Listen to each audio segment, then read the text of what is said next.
To a lovely good evening, and I'm really excited about this session today because today we're going to talk about limiting beliefs. And limiting beliefs are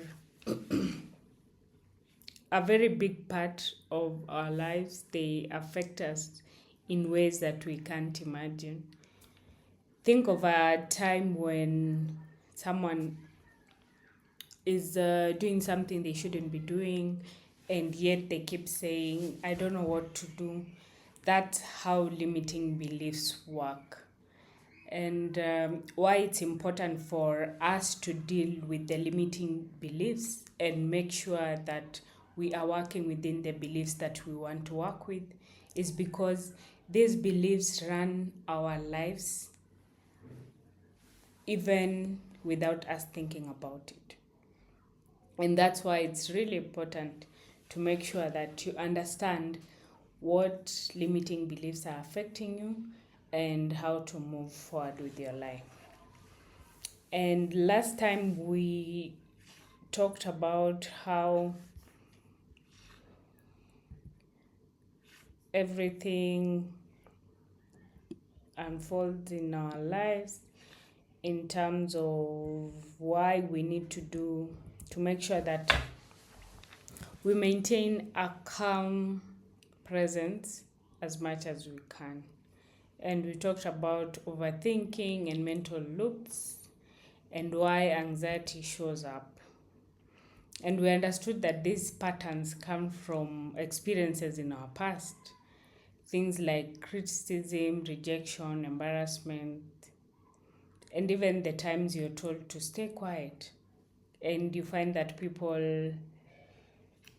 some people are not able to speak up in meetings because of these experiences, such as being told to keep quiet. And as we say, the brain can change and the nervous system can regulate. It just needs to be taught how to do that. And that's essentially the work that I do. All right. And we went through the calming and grounding techniques, which I really like incorporating these because these are tools that you can use when you feel like you're not okay. That's the term I like to use. Not so much about being anxious, but just when you feel like you're not okay. And in extreme cases, there are people who go into, shaking and things like that. This is an exercise that can easily help someone calm down. And so maybe we can practice this calming technique right now as we get into it. So at the start, you inhale, that is breathing deeply for 4 seconds through the nose. So let's go.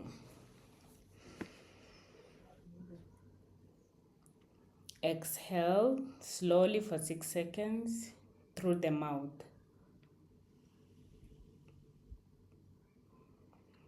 And now we repeat the cycle. Inhale 4 seconds through the nose.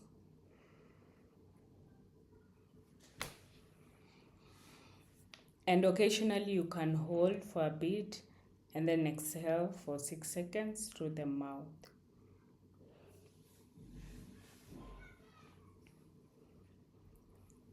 Fantastic. You can continue doing the exercise as you need. There are people who are able to calm down much faster depending on how much they've practiced, but if you need to take longer, it's still okay. You can just keep going. And there was the other grounding exercise. And this one is usually easy when you're standing up and doing a presentation. And make sure you can feel your feet on the ground. And when you can pay attention to your feet on the ground, then it means that you are calm and you are there in the moment. There are times you can be standing or walking and you can barely pay attention to your feet. Now we intentionally pay attention to the feet so that our minds can calm down and take attention of whatever is causing anxiety. And after feeling your feet on the ground, you can relax your shoulders and then take one slow breath. You can take the one we have done previously, the 4 seconds breathing in through the nose and breathing out through the mouth for 6 seconds. Fantastic. So as last time we talked about reducing overwhelm and making sure that every day you choose 3 priorities to work on. And I'd like you to tell me in the chat, how has this practice been? Have you been able to do it consistently? And how is it going? And remember, we said it's very important to focus on celebrating small wins. It encourages us, even encourages our minds that whatever we're doing is working. And focusing our energy on what matters most. So let me see, have we been practicing?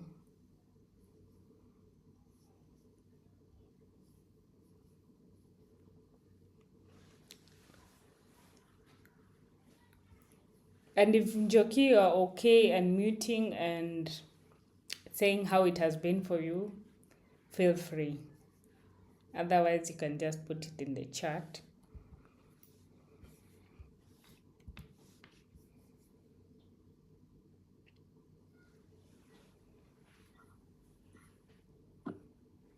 Hi, Nima. Hi. Yeah, so I think about that, I haven't been really good at being consistent with it. I tried for the first 2 days, I was very consistent with it. But then on the third day, I feel like something came up and it was more urgent. At that moment, it felt more urgent. And I posed one of my priorities, which was like going for a walk, a 10,000 step walk. And I posted that day and I postponed, and I wasn't able to be consistent with it. Thank you, Njoki, for the feedback. And again, let me just applaud you for starting, even because a lot of times many people intend to do something, but starting is usually a big problem. So it means that you have really fantastic willpower, that you can do things that you intend to do. So well done. In terms of the consistency, the trick I like to use is making sure that you stack your habits. What is habit stacking? It is making sure, there are those things you do every day, like no matter what, you will do it. For example, brushing. I know we always brush in the morning, or let's say having breakfast. We always have breakfast in the morning, unless you're fasting, obviously. So if you want to do the writing down of the 3 priorities, you can stack it together with another habit. So, for example, you say, after I finish brushing, I can write down the 3 things. Or just before I have my breakfast, I'll write the 3 things. That ensures that your mind feels like, oh, it's just a small task just before I do this, and because you're excited to have your breakfast or do the other activity, your mind is not resisting. So it makes it really easy to achieve things which sometimes you might not be able to do on your own. And for example, when I started working out, remember I had not worked out before in my life. I was like, walking is enough, and So what I did was just before I went to shower, I would work out. So that could either be in the morning or in the evening. So I know I'm getting ready to go to shower. I'm like, oh, let me do my workout for 5 minutes or even 10 minutes and then go and shower. That way, it's much easier to introduce new habits, new behaviors, and it worked really well. In fact, there were times where I would take even longer than 10 minutes, go into like 20 minutes in a workout, and I was like, wow, this is fantastic. It's amazing. So you can try that and let us know how it goes. And so this week, our focus is on limiting beliefs. And I'm sure you've heard people talk about things like, I'm not ready yet. What if people judge me? I need more qualifications. And I'm sure there are so many others which you know about. You've heard people say, or you've even said them yourself. I think one of the ones that I had for a long time is, will I be a good mom? Will I be doing the right thing? And I see Njoki, you are unmuted. If you wanted to say something, feel free. Oh, no. No, we are good. Great. So these beliefs, they often come from our past experiences. So you find that maybe if there's someone who was struggling with something, you wonder, will I struggle as well? Yeah. And why it's important to make sure these are not controlling your life. You find you might want to start something, but you're like, I don't feel ready. Then you put it away. And guess what? Tomorrow, a month, you have not started that business that you wanted to start, or you have not started doing that activity you wanted to start. And the clock is ticking. And that's why we talk about the New Year resolution. Like now, we are in the third month of the year.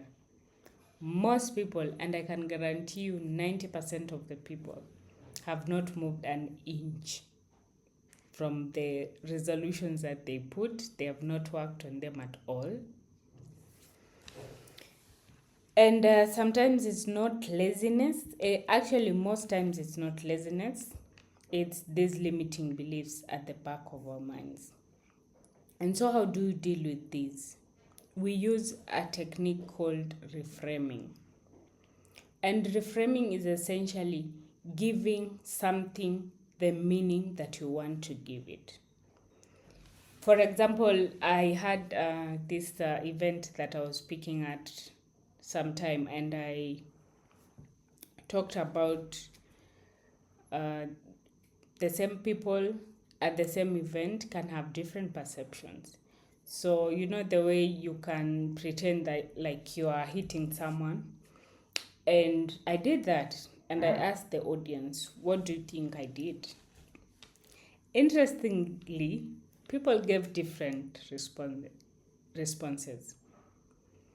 One was talking about it was a punishment, one was about the person was being corrected, another one talked about being helped to do better. And you can see and understand they all witnessed the same thing, but they gave different meanings to the same event. And so here, whether the limiting beliefs that you have came from, people in your family or an experience that you had, you can reframe that experience. And here we ask ourselves, where do you think these beliefs start? And was it really true?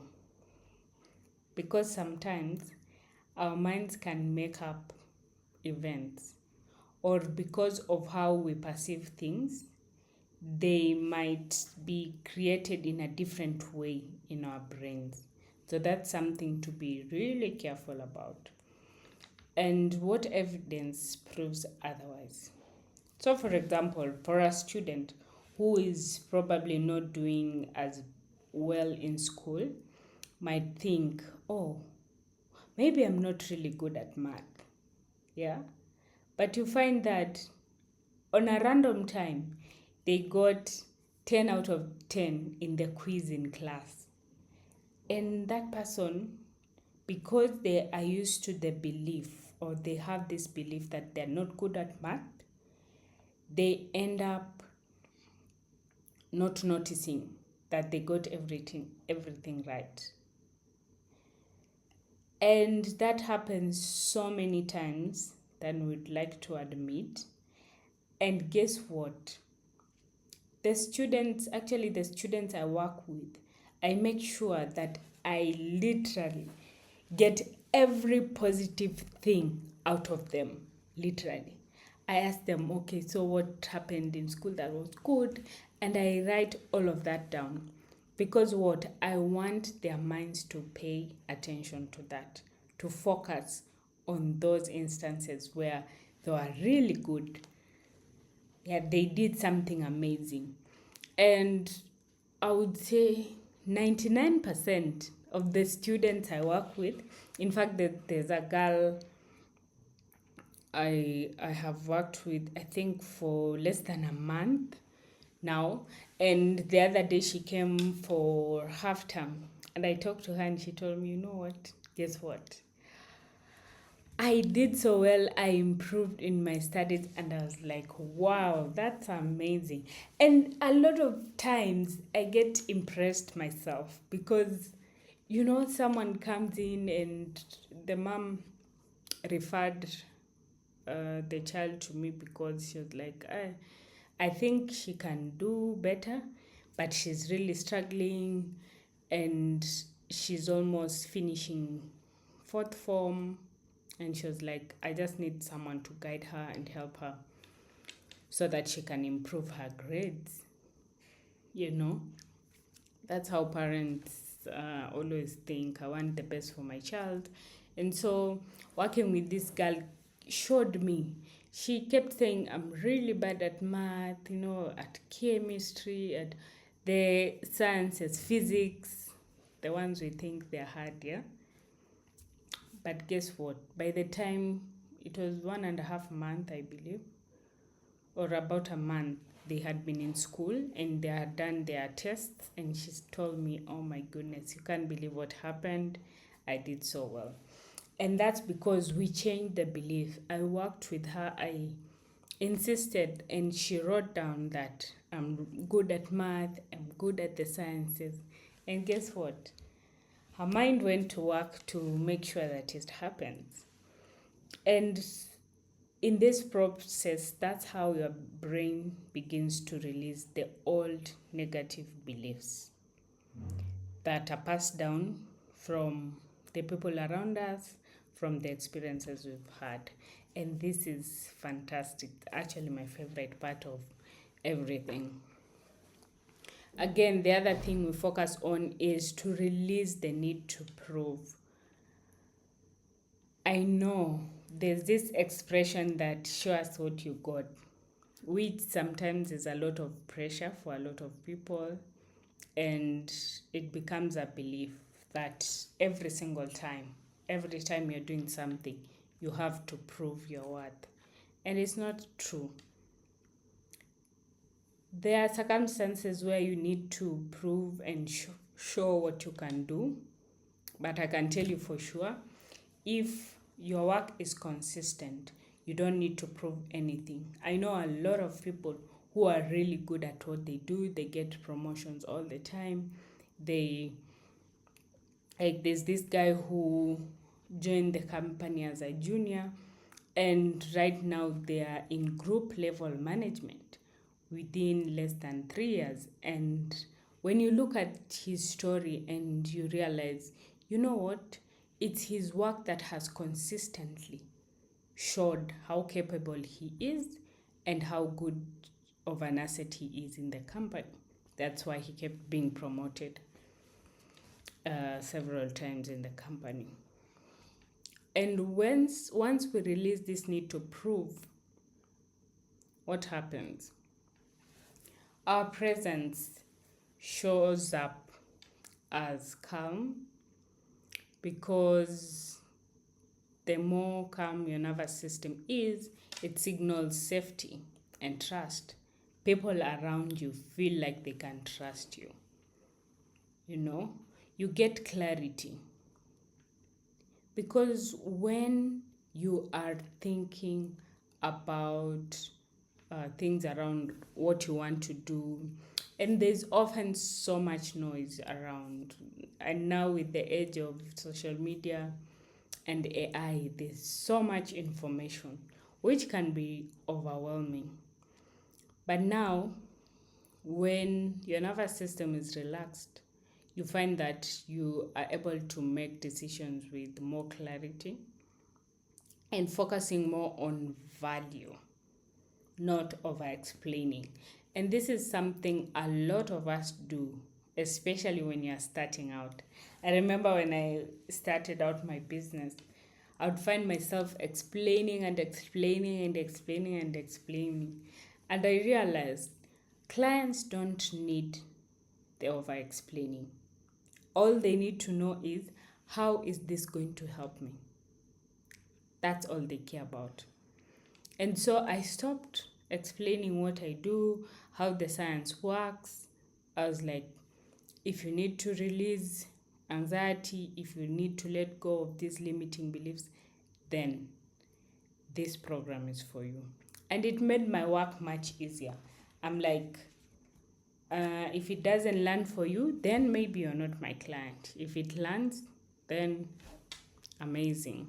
And you realize that authenticity goes way higher as you improve the state of your nervous system. You show up with more confidence and conviction in your message when your nervous system is regulated. And for sure, people trust calm leaders. And I wanted us to go into week 3 as well, which is how to craft your story around your business or around your career. I know there are a few of us here who are working on their careers, on how to make them better, which is fantastic. So in this section, we'll go into how to refine your story, how to make sure it lands with your clients.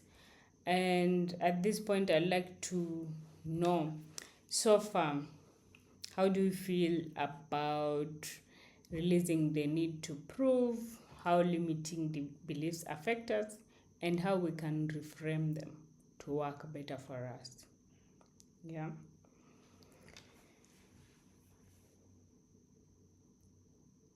And today I wanted to get more into the Q&A. And Joki, you can let me know whether you would like to talk about the things you wrote down, or we go through them in the chat. You let me know how you want us to go about it.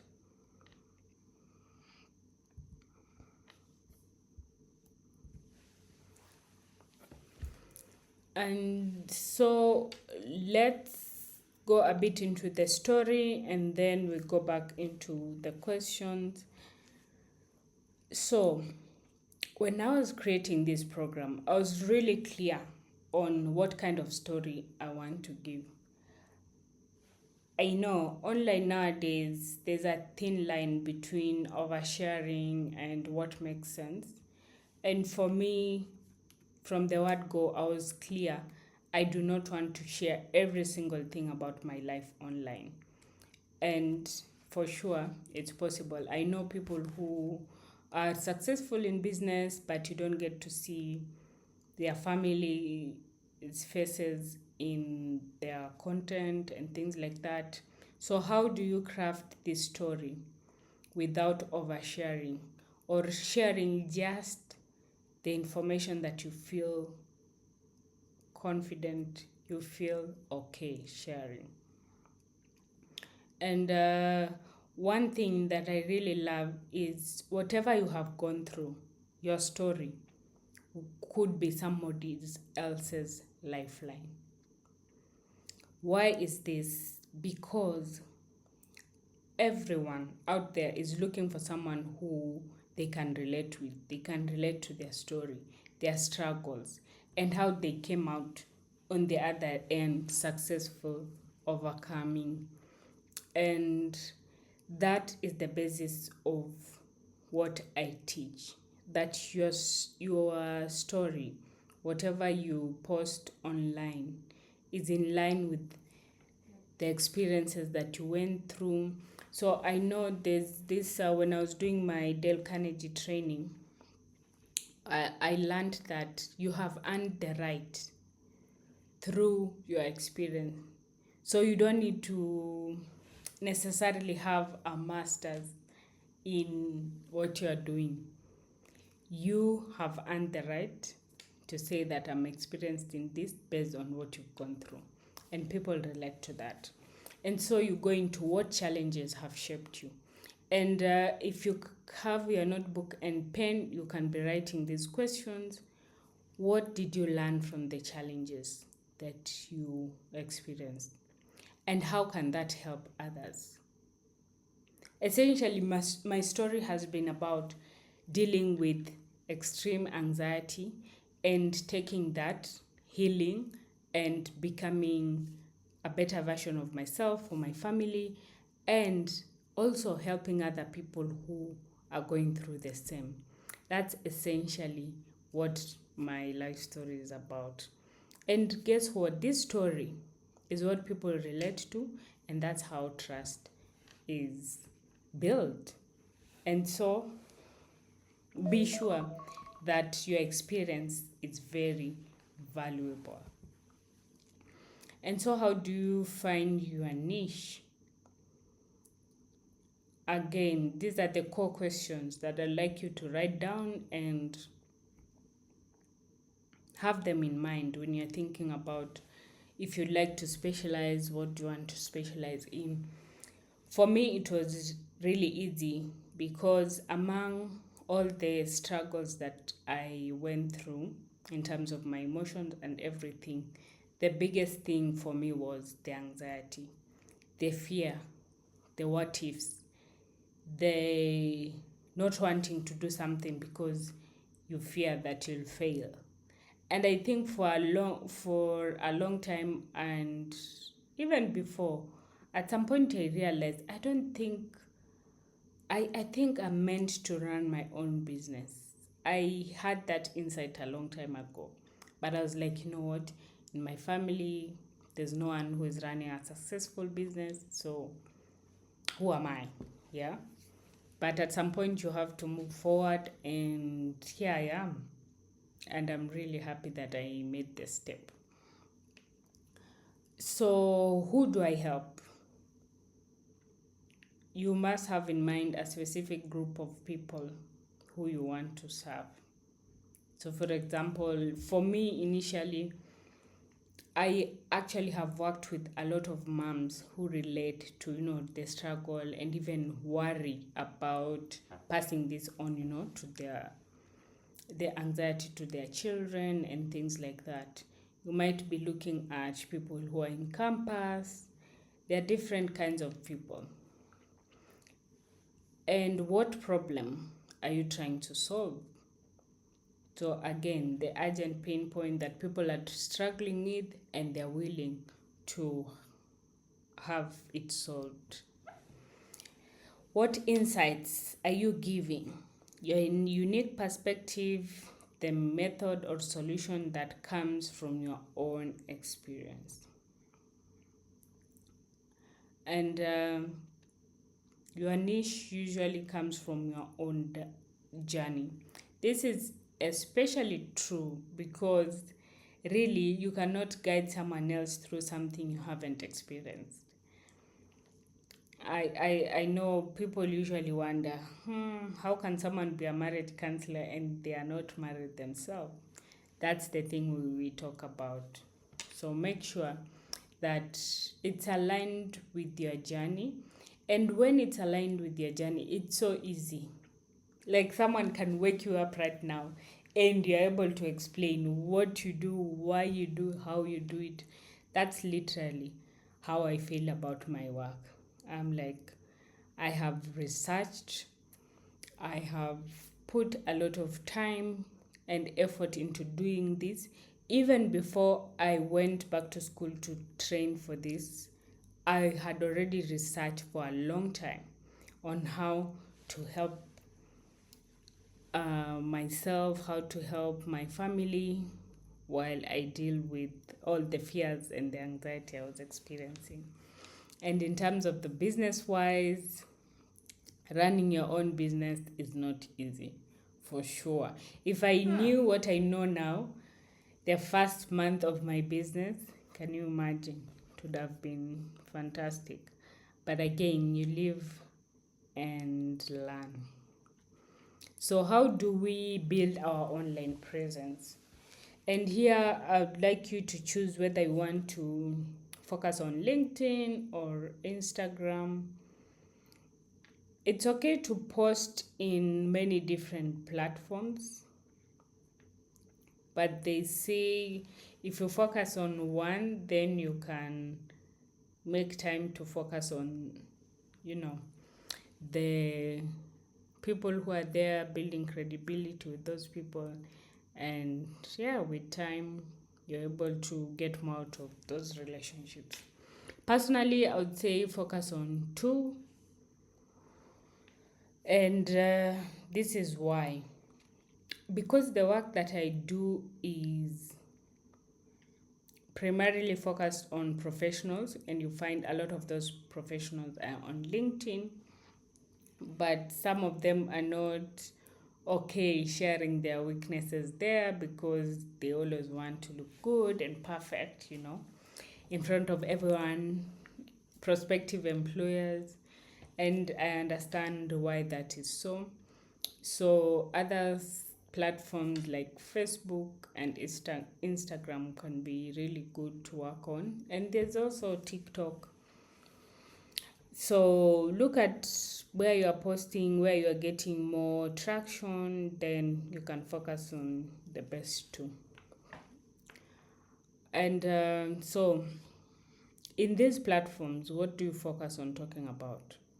Talking about the lessons that you have learned, sharing wisdom that you have gotten across as you're going through the experiences you've had, and providing tips and tricks on how to deal with those situations, and also giving real experiences through storytelling. And this is where there you can have captions of, let's say, a particular story you want to talk about.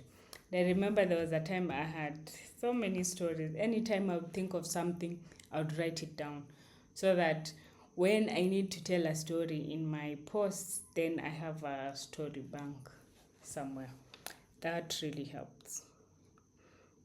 And at this point, I would like to summarize there and then go into the questions. And next week, we are going to talk about imposter syndrome and everything else that comes along with that. And I'm sure it's going to be an interesting one. So, Njoki, if you're ready with the questions.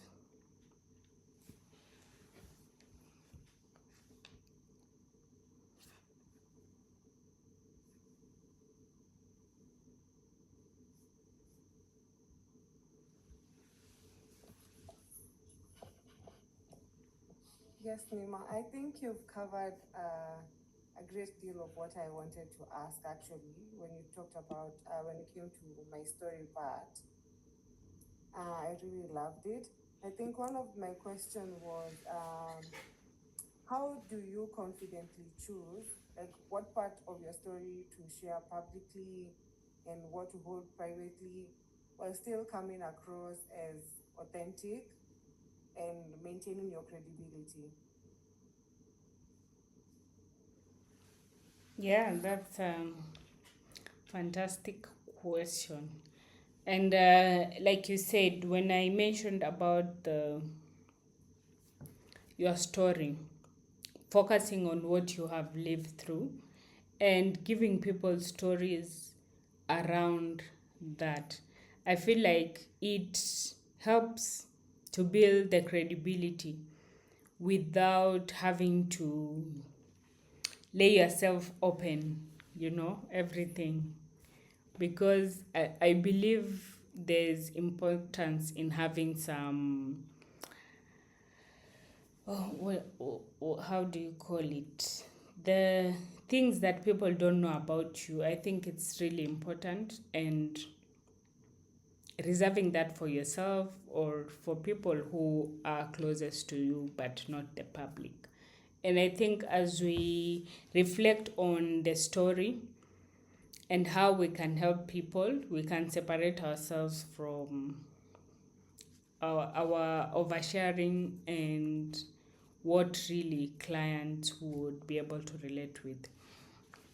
And if you look at people who do like lifestyle content, you realize that you are still able to filter out some of the things you don't want the public to know. And yeah, I think as you start, as you go along, you are able to, curate this to how you want everything to look like. And it's really important to write things down. I cannot insist enough. Writing things down, when you see it on paper, while you've written it down, it's usually much easy to see. Do I really want to share this? Maybe not. Do I really want to share this? Maybe not. So it makes your work even easier not to overthink. And as you write down your ideas, then you're able to look at what else can I add. And I'm sure with time, there's a lot that you can do. One thing and one trend I'm seeing that is very common nowadays is using videos. And I think it's something that personally I would like to invest more in, because even myself, I find myself watching more videos than reading, essentially. And it's really interesting to see all of that playing out. And, the technological advances nowadays are not helping us so much, because now they say we have an attention span of almost like a fish. So you realize our attention span has become really small, and videos work really well as opposed to doing more reading. So that's something that we should all consider, and yeah, focusing more on your authentic story without oversharing. Thank you. Thank you. I love that. I love that. I especially love the idea of writing down my ideas. I feel like it's a really great tool, because now I can come back, and before like I post, I can come back and go through my ideas and filter out the one that makes sense at that moment. I love that. Also, I feel like most of the time we get ideas like on the go. So the idea of writing down, because sometimes we might forget, and then now we're able to come back and actually now build up on that idea more. I love that. I love that. And I also agree on the videos. It's real. It's real. Yes. So now another question that I had was, how do we prevent ourselves from how do we maintain our calm presence at all times, and how do we avoid slipping back to our old versions of being under pressure, and yeah, how do we maintain that long term, or just moment to moment, and making it consistent, being consistent to that version of ourselves? Yeah, that's a fantastic question, Joki. And one thing, like I said, writing writing down what you want to do and when do you want to do it. So, for example, I'll talk about being a mom because that's usually easy for me. It comes up every single day, every single morning, evening. They come from school, I have to deal with that. So, what I usually do is, let's say, when it's time for breakfast, you find there's someone who doesn't want to eat this, want to eat this. I tell myself, you know what, it's okay. And I tell myself, I do not have to overreact over this thing. I do not have to force them to do what I want. Obviously, they need to eat, their vegetables and things like that. But sometimes I look at the fights and I'm like, it's not worth it. I want them to remember how nice I was to them, how kind and calm I was. So basically, I pick my battles. I'm like, you don't want to eat? It's fine. Right now, I choose my peace of mind than to be right. So and initially, when I started my journey, I started writing down the scenarios and situations that I noticed I get worked up. And for me, it was very clear it's more important for me to regulate myself than to be right in a situation. I would obviously have times when I feel like I really want to be right on this one. But a lot of times I'd be like, you know what? It's not worth my peace, so I'm not going to go into it. And as I practiced that, I realized it really helped. Because essentially, what you want to do is to break the habit of doing those things, of overreacting, of getting emotionally worked up by a situation. So it doesn't necessarily mean that those situations won't happen. It means you are better equipped and better, um, you have planned to respond to them way better than you used to before. And for me, I talked about celebrating the wins. Anytime, and my kids are very vocal, they would say, "Oh, mom, you said yes to me today." And they would be so happy. And for me, it would be like, yes, I did it, you know? Because that's how the mind works. Once they start noticing some things, and the mind likes to fixate on that. So the more you notice the positive things, the small wins that you have been able to achieve, then it helps you to move towards the goal. So and again, I talked about habit stacking. So like I said, which situations? So can you do something before you do this? Then it also helps. For example, there was a time I used to have really early meetings early in the morning, and sometimes I would not have enough time to sit and have breakfast before I go for the meeting, and I would feel hungry and I would wonder, "Ah, what do I need to do about it?" So with time, I learned that if I did a late night, then I can't wake up earlier. So what I did is drink water. So I either uh, drink lemon water, just put something in the water. So it would help me stay for longer and I wouldn't feel hungry during the meeting until our breakfast that happens after the meeting.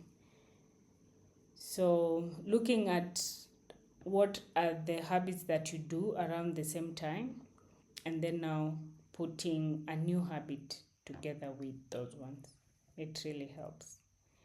And in terms of maintaining, it doesn't happen overnight, but the more you practice, the more it gets better.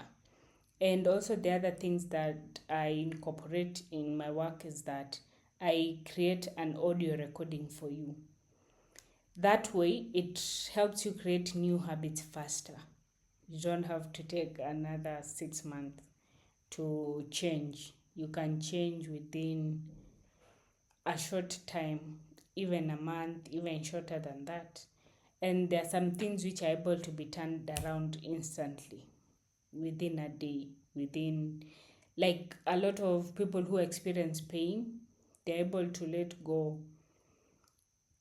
fully, and they're able to have the pain go away within a day or two. So it's just about practice, practice, practice.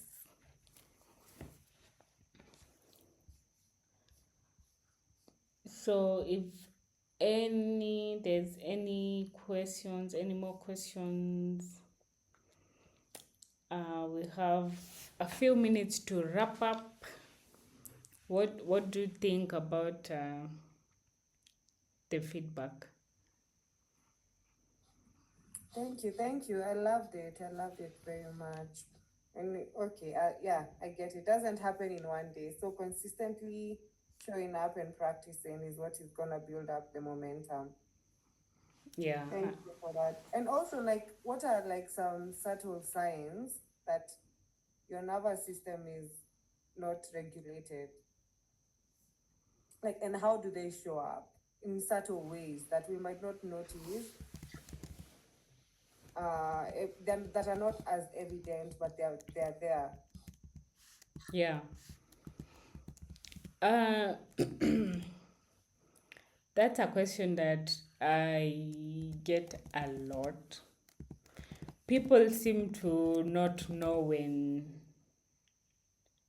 their nervous system is not regulated. And why is that? I think with time, we have made those feelings normal. So that way, we're like, it's normal.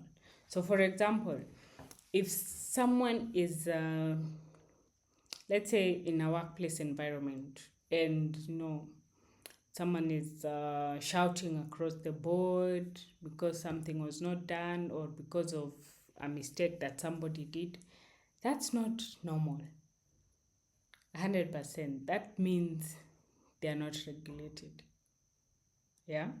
You have to make sure you're able to keep your cool and address things maybe with the person privately, but not shouting across, the room.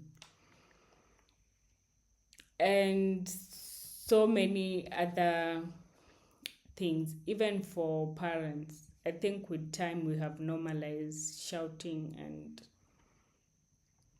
being harsh with kids. It's not normal. That's a sign of a dysregulated nervous system. What else? In relationships, if someone is manipulative, it's a sign.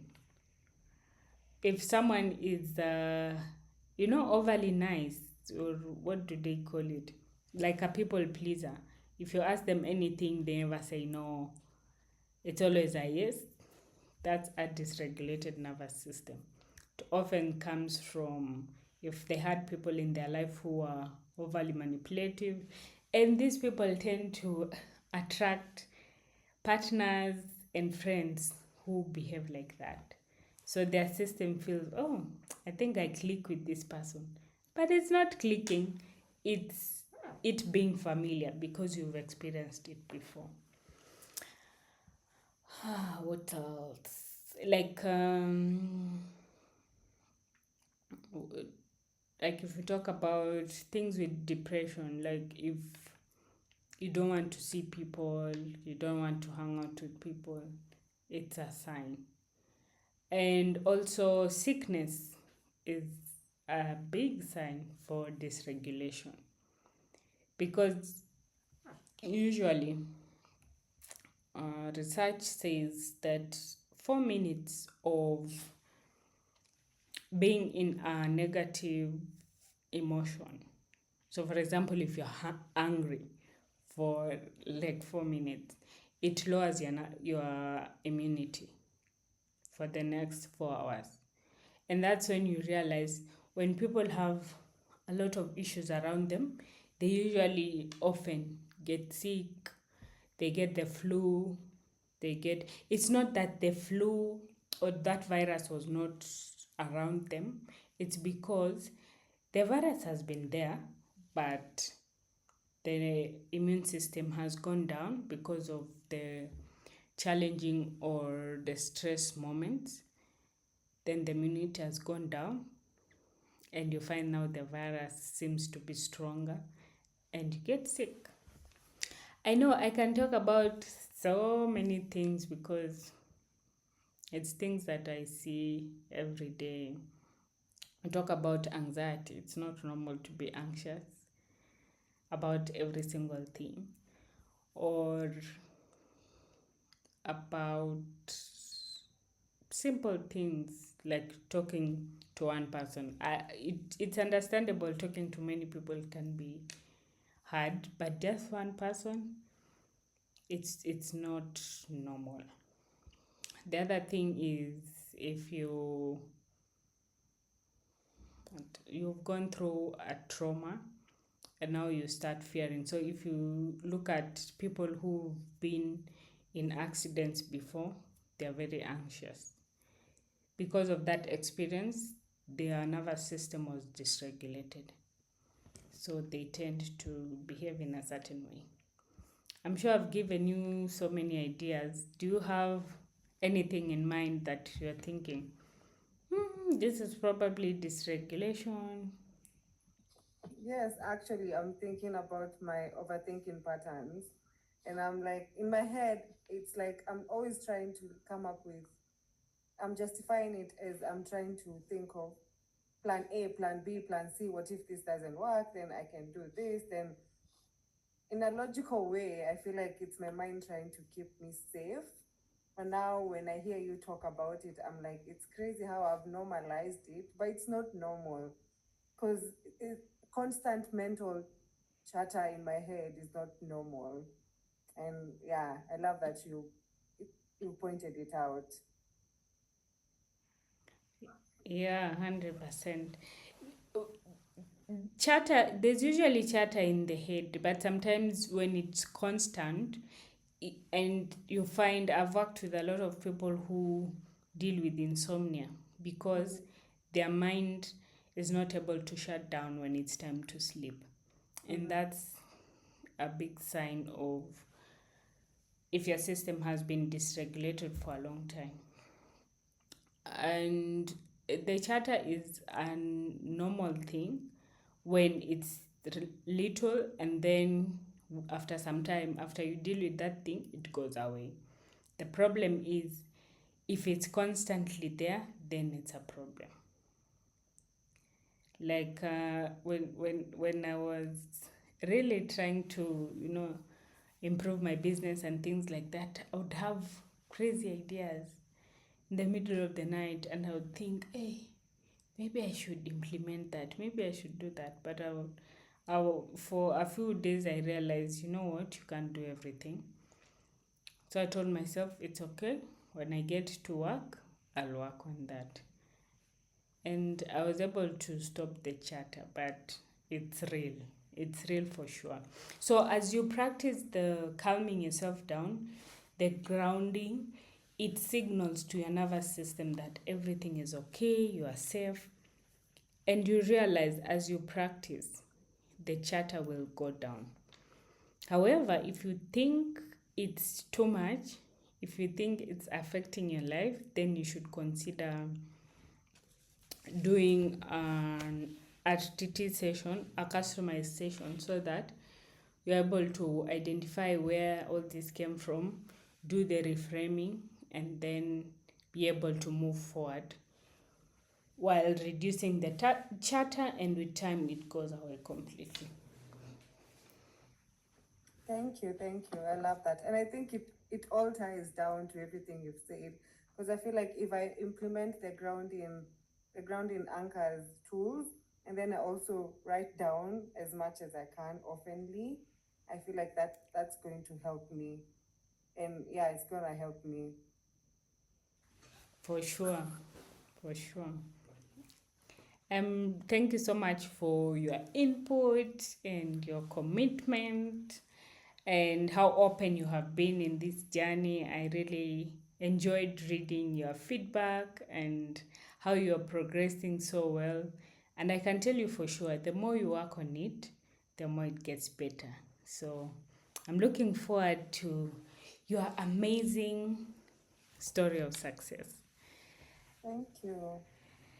And at this point, we would love to call it a night. We had a fantastic time and looking forward to the next session where we go into the big P, that is procrastination and imposter syndrome. And have a lovely evening, and I will see you in the next meeting. Thank you, Nima. Bye. You're welcome. Bye bye.